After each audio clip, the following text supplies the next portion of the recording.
Welcome to the Unaffiliated Creatives Podcast, a show where independent artists can learn from other independent artists.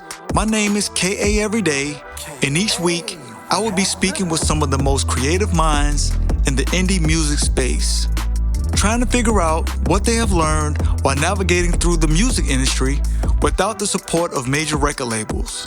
This podcast is brought to you by the good people over at King Neppy Studios and powered by Red Weasel Media. Thanks for tuning in to the Unaffiliated Creators Podcast. I'm your host, kaeveryday. This is the indie artist safe place, so take off your shoes, get comfortable, and stay a while. If you have any feedback for us, please email us at unaffiliatedcreatives@gmail.com. The snippet you heard playing was a song titled Pound Cake Freestyle by indie artist EBK Rico. Now that everybody has taken off their shoes and gotten comfortable, Rico, what you been up to? Sorry, bro, I'm chilling. Working, grinding, everything. Keep consistent. Working and grinding, huh? Everything. All right, so let me start off by asking you this. So with you being from New York, are you a Giants fan or a Jets fan, and why? You see, I would say Giants, but that's just because, for me, I just be seeing them like a little bit here and there, but I'm not really even into football like that. I don't really watch football like that. Man, I don't know what's going on, man. I swear, you like the third artist that I've interviewed. So I normally always, I always ask you, hey, where you from? And since you from this area, are you a such and such fan? And are you the third guy that's been like, no, I'm not really a fan of that team, or either you don't even really watch football altogether? Like, come on, what's going on out here, man? Nah, with some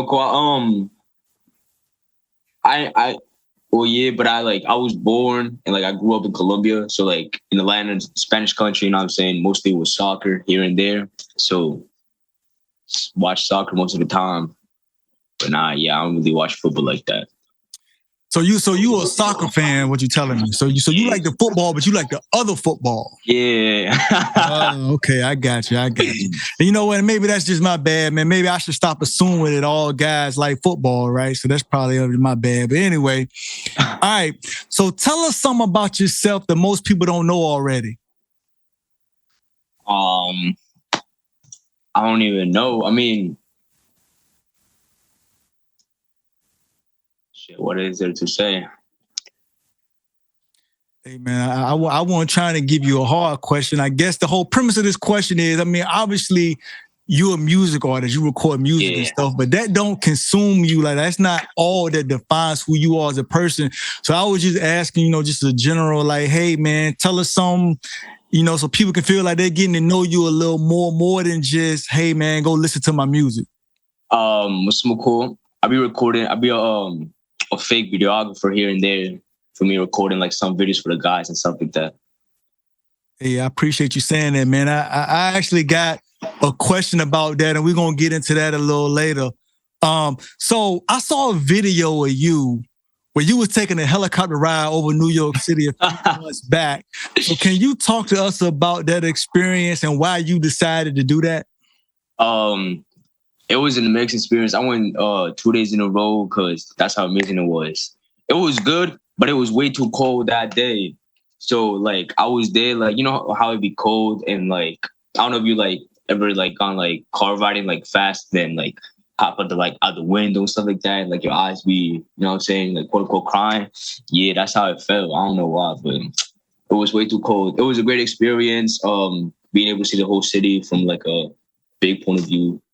And I don't know, I just started doing it because it's so much I wanted to do in life. And growing up in the circumstances that I grew up, it's you can't really do a lot because you just get put in a box. You know what I'm saying? So it's I was you know what, I just break chambers and hop on a helicopter. All right, well, I definitely wanted to talk to you about this because one of my bucket list items that I want to do before I leave this earth is I actually want to jump out of an airplane, which is a little different than just taking a helicopter ride. But I just always thought that would be cool. Yeah, I wanna go skydiving and stuff like that. Yeah. Okay. So you got to explain this one to me and to the audience. So What does the EBK acronym in your stage name stand for? It's funny, man. I mean, this is a good question to me because obviously, you take a lot of time and when you're trying to come up with what you want your stage name to be, and obviously it's something important and it's something meaningful to you. So, but a lot of times people don't necessarily know like the meaning behind what your stage name means and what it represents. So I just figured I don't know what EBK stands for. So I figured the other people probably don't know what that means either. So I just wanted to ask you, what does that stand for? It's like, for me, everything there, everybody killer. So the EBK stands for everybody killer? Yeah. Okay. Hey, man. See, now I know. Now I asked the question. Now I know. Now there's a lot of people that when they listen to this podcast, they're going to be like, oh, so that's what that stands for. Okay. Have you always wanted to be a rapper? Yeah. It's a yes or no. It's a yes or no answer. It's like, I always liked rapping and stuff like that, but I never really even took it serious. It was just more of a me and my older brother thing. I really started taking it serious. One, when he passed away, and two, my bad. And two, when a situation that happened in 2020. After that, I was like, yeah, I gotta get my things together. Okay, so you always like rapping, but you never really thought it was gonna be something that you would pursue as like a career until some things happened in your life that it actually like made you want to hone in on it and actually focus in on it as a career. Yeah. Okay. Basically. How do you feel being from the Bronx has influenced your music at all? A lot. One of the ways is like the Bronx right now is getting heavy. I mean, there's a lot of sounds in the Bronx. It's very popular. Not only that, the culture is different cultures around here. So it's like you really hear everything. So different sounds, different everything. You get influenced by a lot of stuff. All right. So let me ask you this question. So would you consider yourself a drill rapper and why? You could say yes, but at the same time, I don't like being put in a box. You know what I'm saying? I like to, for me, be creative with my stuff, touching different sounds, everything. Like right now, after this, I'm going to the studio because I got some Spanish projects I got to do. So yeah, I guess as of now, you could say I'm mainly a drill rapper because I'm using drill beats and stuff like that. But other than that, I don't really want to consider myself like as a one topic type of artist. Okay. I mean, rapper, whatever. I want to be an artist. The reason why I asked is because some of the stuff that I heard, it kind of had that drill sound and that drill cadence. So that's why I was like, well, let me ask him if he's actually like a drill rapper. But I do get the importance of not wanting to be boxed in, and you want to be able to show people that you're versatile and that you can do other types of music and not just one thing. So I get it. But sticking with the drill stuff, though, you might have to help me with this one because I'm not an expert when it comes to drill music at all. So when it comes to drill music, can you explain to me what's the difference between UK drill and the drill here in the United States?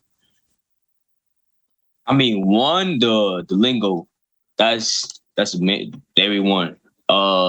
Second one, I don't know. I don't really be hearing samples over there, like with the beats. I don't really hear a lot of sample beats. Okay. Other than what's his name? Central C. But yeah, I don't really be hearing a lot. All right. So now I got to put you on the hot seat now. So give me your top 5 drill rappers of all time, and you can put them in any order. Wait, I got you real quick. I can get up real quick and open the door. You said you gonna get up and open the door? Yeah, real quick. Somebody knocking. Hey, do what you gotta do. Yeah, man. I'm just trying. You feel me? I'm not trying to be rude.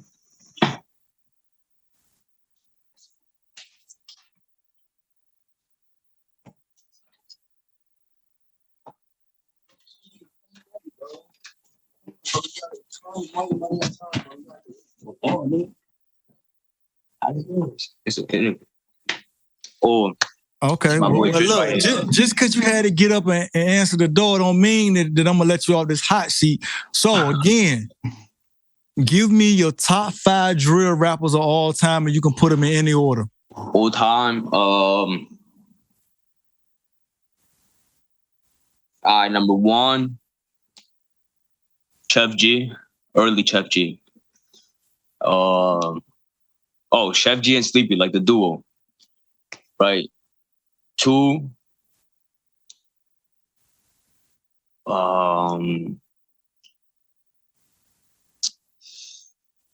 it has to be strictly from New York, or No, it's anywhere. in general, have to be just New York.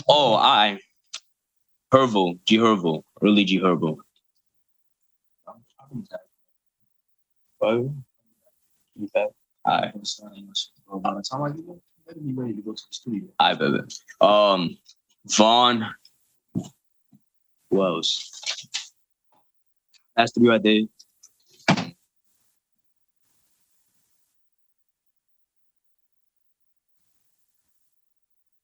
Damn. All right, I'm gonna let you off the hook on this. Dougie. No. Not Dougie. Pop and Central C. Yeah. Okay. So I was wondering if you was gonna put yourself on there, man. See, I always ask this question to rappers, and this is the thing I understand that with being a rapper, it's a very competitive sport. And to be a rapper, you always gotta feel like you one of the best that ever do it. So I was just curious to see if you was gonna put yourself in the top 5, man. So that was kind of a trick question. I mean, I don't know. I don't like to. I feel like if I put myself in the top 5, I'm gonna sound cocky and stuff like that. Yeah, I got you. Yeah. No, I'm just messing with you. But I do have to ask you this question, though, because I don't know a lot about drill, but I do know enough to know who a lot of people seem to feel or some of the top ones. And in your top 5, I noticed you didn't say anything about Fivo Foreign. Oh, Fivio Foreign? Yeah, I probably said his name wrong. I mess with his music a lot, but I don't know. Not my top 5 right now. Oh, okay. No disrespect to you for me, but I mess with a lot of his music. So let me ask you this. So who do you feel is the greatest New York rapper? They not even drill, just the greatest New York. And I know it's a lot of them. I mean, a lot of the greats came from New York, but out of all the New York rappers that you can remember, who do you think was the best? I mean, they got to be dead, or anywhere from New York. Oh, my favorite of all time, Fat Joe. That's because my brother put me on to Fat Joe. It was amazing. I got a top 3. Fat Joe. I say 50, but it's like I don't want to sound like every other New Yorker, like, oh yeah, like I grew up listening to 50 Cent, for me, because everybody be saying they grew up listening to 50. DMX. All right. I'm actually surprised that you put 50 on the list. For New York, man, there's so many great New York rappers, but to me, I would probably say Jay-Z first. You see, I was thinking of him, but I don't really listen to his music like that. You might have to go back and listen to Reasonable Doubt. So I would say Jay-Z, I would say Biggie. Oh yeah, Biggie. Yeah, Biggie and Jay-Z for me, man. And then and Nas too. Nas, crazy. But I like Fat Joe too, though. So, but let me ask you this, though. Tell me how you came up with the Pound Cake freestyle, and explain to the audience, out of all the instrumentals that you could have rapped over, why did you choose that instrumental to rap over? It was, so how I came up with it was just one day. It was like, you ever seen like when you're like so tired of what's everything going on, so you just sit down and you just talk to yourself? Yeah. So that was just like the day I was just sitting down and talking to myself, and out of nowhere, I just started freestyling, because that's just what I always do. I just freestyle here and there. but I'm ass at freestyling. My bad for the language. I forgot. Are you good? So passion just came out, man. Yeah, so I was just like freestyling and stuff, and then I've been wanting to write a song about like how I'm really feeling and stuff. So it's just that was the day that everything happened, and then I chose that instrumental because I was listening to the Pound Cake by Italy Choppa, like the remix that he did, and I was jagging it. So I'm like, yeah, I like this beat, and I was actually gonna tell my producer to sample it and turn it to a drill beat, but then I'm like, nah, I'm not gonna do that. I'm gonna go on the normal instrumental. So that's just how I just did it. All right.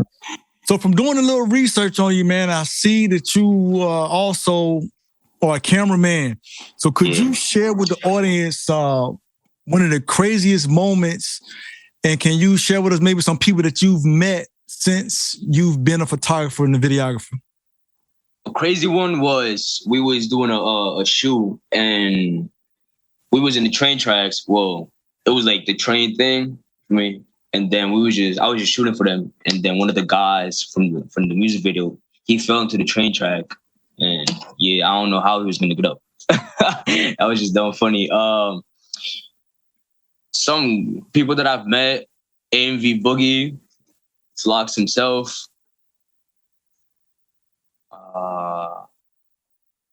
Yeah, really. And then some famous TikTokers. They just they were at the event. Oh, okay. So I got to ask you this question. This wasn't even a question that I had prepared, but would you consider yourself a Nikon guy or a Canon guy? You know, most people that do photography, videography, it's like a Nikon. You're a Nikon guy. I like Nikon. Hey man, it's like so much about easier. you I like, man. Yeah, I'm a Nikon guy myself, man. I never could really get with Canon. My boy has a Canon, and I try to use it. It was just so confusing. I'm gonna stick to my Nikon. Yeah, man, you can't go wrong with the Nikon. Trust me. All right. So let me ask you this. So where do you see your music career going in the future? The future, up. Just up and consistently getting better. You know what I'm saying? Not being in the same thing, just different lanes, different everything. Sounds, waves. Try to stay at the lane. So the premise of this show is independent artists speaking to other independent artists, and we learning from each other. So what mistakes, if any, have you made so far in your music career that we could learn from? Plenty. Because like I said, I was never really into really taking it serious. So one of the first mistakes I did was letting someone else publish my music. Wow. Even though, like, for even YouTube, I didn't know how to upload nothing, like, not at all. So for me, I let somebody else do that, and it ain't went right. Another thing is not everybody's willing to help you. So for me, don't pay nothing if you're not sure or sure that, I don't know if that makes sense. If you don't know exactly if that person's actually being legit or not. No, it makes all the sense in the world to me. I mean, I know here recently there's been a lot of, scams and all this other kind of stuff going on. So I could get what you're saying as far as just making sure that whatever you're doing, you want to make sure that the person has your best interest and they're actually trying to help you. So I get it. Yeah, and another thing, don't be cheap. You know what I'm saying? I guess you for me, you want to stay, not waste a lot of money and stuff like that. But being independent is not cheap. And if you want to have the best quality and best everything, try to invest on it.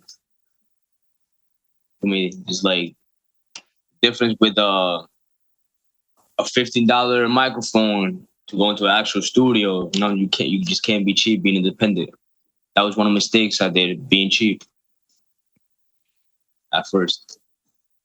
Hey, man, I know exactly what you're talking about. And I tell everybody, I mean, I get it. You have to start somewhere, but quality does matter. And, as long as you're trying to constantly get better and get your quality better and stuff like that, then, hey, man, I'm all for it. But I get it. You know, there's some artists out there that they brag about, you know, I recorded this song on my cell phone, but you can't get mad when you record a song on your cell phone and then somebody else actually spent the money and they record in a professional studio and you wondering why your song don't sound like theirs because a phone can't do what a professional studio can do. So, you know, yeah. So I get it. And yeah, that's really it. All right, so let me ask you. So was there something that I should have asked you, but I didn't ask you for whatever reason?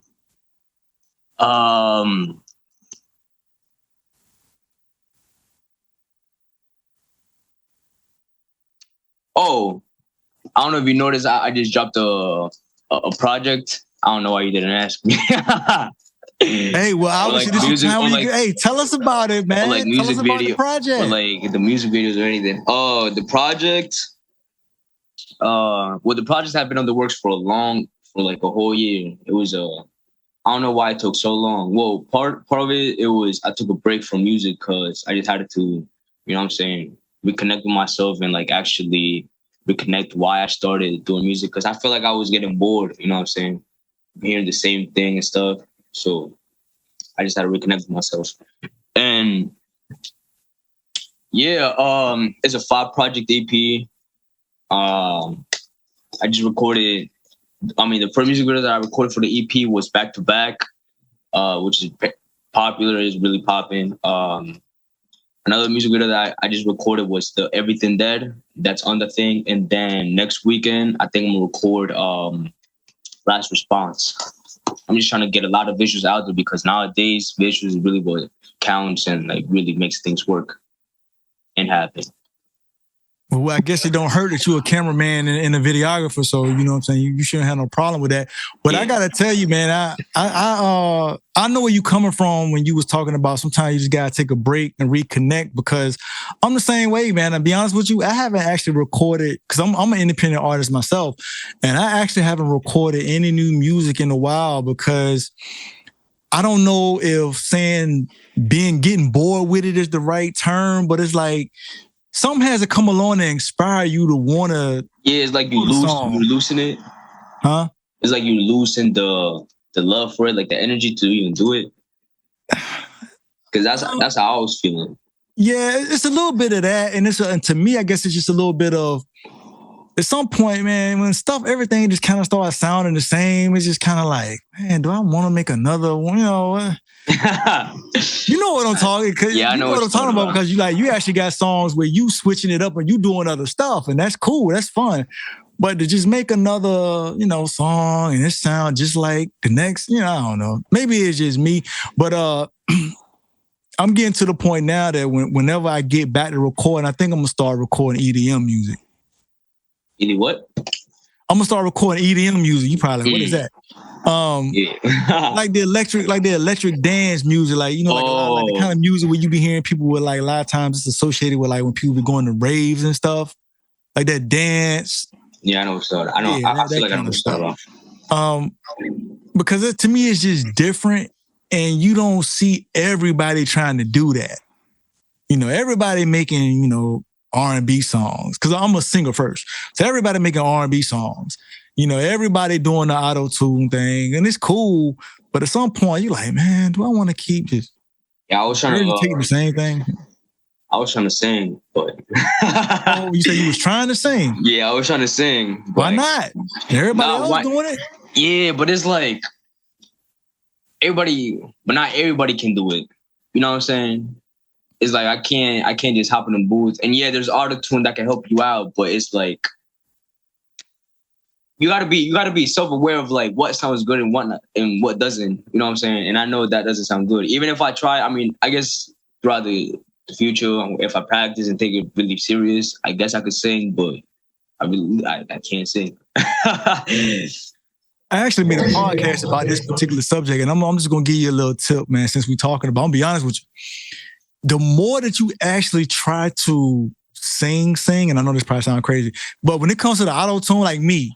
I actually have a hard time with auto-tune because I know how to sing. So if I go in the booth and I'm really trying to do like some R&B, Usher, Chris Brown type stuff, the auto-tune doesn't really latch on to my voice as good.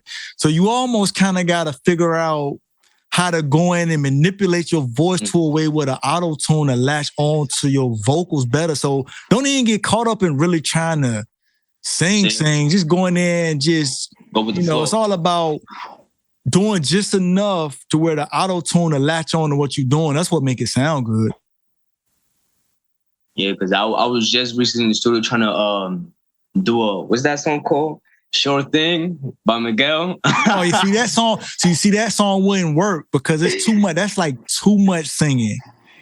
And I was like, nah, I can't do that. I mean, go in there and play around with it, have fun with it, man. But I would tell you that if that's something that you really trying to get into, man, you'll probably have fun with it. Yeah, I'm telling you though. It's fun, but when you hear yourself with the autotune and it's your first time, it doesn't sound fun. It's like, I don't know. Yeah, you would get it though. You would get it. Because like I said, I had to do the same thing. Because like when I was first playing around with autotune, I was trying to do too much singing. And then what I had to realize was I had to like kind of just deal with the melody of the song, but don't necessarily worry about trying to like over sing it. And then I realized that the auto-tune was latching on to the vocals better. And then I also noticed that the less breaks you take in between the sound, it sounds better when it comes to the auto-tune anyway. So you basically got to like hold out all of the notes, because if you're taking a whole bunch of breaks, it kind of like cuts the auto-tune sound off because there's nothing for it to latch on to. That's a good tip out there. I wasn't really even thinking of that. Yeah, I'm just, hey, trust me, man. I played around with that thing for a while because I was getting frustrated. I was like, why is it not sounding like everybody else's stuff sounded? And then when I started playing around, hey, look, man. See, I'm telling you some stuff, man. You gonna get in there. You about to go crazy, boy. You about to come up with a whole singing album. Watch. That singing album gonna be in Spanish. Hey, do it, hey. But that's hot though. Hey, do it. Yeah, I'm thinking of hopping on my Spanish whip again, because I got some songs in Spanish, but it was mostly like some trap stuff, not like singing. Hey, that would be crazy too. Like mixing some Spanish stuff and the trap vibe together. That would be kind of crazy. I'm dropping too many jewels on you right now, man. Don't worry about it, man. Don't even worry about it, man. So you gonna have me in there doing, I can't even speak Spanish like that. I just be making something up, boy. I still make that thing sound good. All right, let me ask. So is there anything you want to ask me before you get out of here? Shit, you said singing. I mean, you said you do music. Okay, I'm gonna answer your question for you. Yes, man. Hit me up if you want me to get on one of your songs, jump on one of your joints, sing a hook or something. That's what I'm here for. That's what I do, man. I mean, but don't take my word for it, man. I can send you some links to some stuff that I've done, and you're gonna be like, oh man, this dude, he sang for real. Like I said, I've been doing it for a while, but I actually got to the point where I was kind of getting bored with it. So I've actually been enjoying doing this podcast because I've been getting to interview, dope artists like you, and I get to see, what you're doing and hearing, the music that you're making and sharing, different experiences and stuff. So this has actually been pretty cool to me. So, like your new wave? Yeah. You said, am I the new wave? Nah, there's your new wave. Oh, there's a new wave. Yeah, yes. You're the new wave. But I'm here as a resource. So if you need somebody to sing a hook on something, I get what you was asking me. You wanted to ask me, but you was kind of beating around the bush. To answer your question, if you record something, I guess the easiest way to do it would be just record the song, leave whatever you want me to sing, whatever space you want me to sing, leave that blank, and then I can go in and I can do my thing, and then I can shoot it back to you, man, and we can make this thing go. That's perfect. All right. So before you get out of here, tell the audience where they can find you online. Instagram, EBK.Rico131. And then by then, on my bio, link to everything. My YouTube, Spotify, Apple Music, literally everything. Even to book me as a videographer. You might not have me. You might have the other two videographers that are under me, but you have something. Basically, what he's saying is y'all might not be able to afford him, But if you can't afford him, then you might got be two able to more. holler at his man. He might be the kid for, you know. So I get it. All right, man. Well, I appreciate you taking the time to come on the podcast, man. And I'm gonna be listening for your stuff, man. These different projects that you got going on in the future, man. So I can see exactly what you got going on. I appreciate you. Hopefully right, we man, get back on this on the next project. Huh? Hopefully we get back on this on the next project that I drop. All right, that'll work.